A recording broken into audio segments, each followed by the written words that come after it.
May natanaw na ba kayong parang sagrado o mystikal na tattoo design? Maraming tao ang nagpapatattoo ng religious imagery o spiritual symbols upang ipahayag ang kanilang pananampalataya o paghahanap ng kahulugan. Kadalasan, kumakatawan ito sa isang mahalagang bahagi ng kanilang paglalakbay sa buhay. Halimbawa, ang mga Kristiyano na may cross tattoo para sa proteksyon o upang alalahanin sila sa debosyon. O di kaya ay mga Buddhist na may tattoo ng lotus flower bilang representasyon ng kalinisan ng pag-iisip.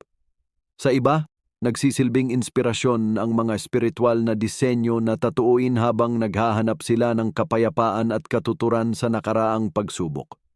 Anuman ang dahilan, ang mga ito ay tanda ng panloob na paglalakbay ng isang tao. Totoo ngang ang ilan ay mas nagiging malapit sa Diyos sa pamamagitan